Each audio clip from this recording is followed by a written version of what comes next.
everybody? All right, well, at my school, that was a big thing for people to read, so we spent about a month going over it in my English class last year. So I have a decent background in it, and I know a lot about it. And unlike most of the books that we have to read in high school, that was one that I thought was actually pretty interesting. But if you haven't heard about it, which it seems like nobody really has, it was written in 1958 by Truman Capote, and it's about a writer in New York and his memories of his neighbor Holly Golightly. So I'll be reading the first few paragraphs of the book today.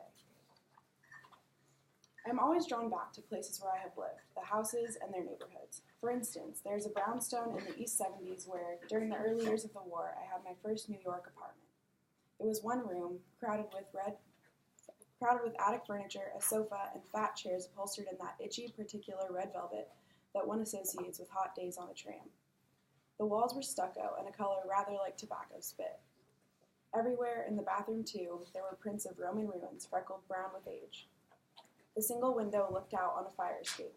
Even so, my spirits heightened whenever I felt in my pocket the key to this apartment. With all its gloom, it still was a place of my own, the first, and my books were there, and jars of pencils to sharpen. Everything I needed, so I felt, to become the writer that I wanted to be. It never occurred to me in those days to write about Holly Golightly, and probably it would not now, except for a conversation I had with Jo Bell that set the whole memory of her in motion again. Holly Golightly had been a tenant in the old brownstone. She'd occupied the apartment below mine. As for Jo Bell, he ran a bar around the corner on Lexington Avenue. He still does. Both Holly and I used to go there 6-7 times a day. Not for a drink, not always, but to make telephone calls. During the war, a private telephone call was hard to come by. Moreover, Jo Bell was good about taking messages, which in Holly's case was no small favor, for she had quite a few of them. Of course, this was a long time ago, and until last week I hadn't seen Jo Bell in several years. Off and on, we'd kept in touch, and occasionally I'd stop by his bar when passing through the neighborhood. But actually, we'd never been strong friends, except inasmuch as we were both friends of Holly Golightly. Jo Bell hasn't an easy nature, he admits it himself. He says it's because he's a bachelor and has a sour stomach.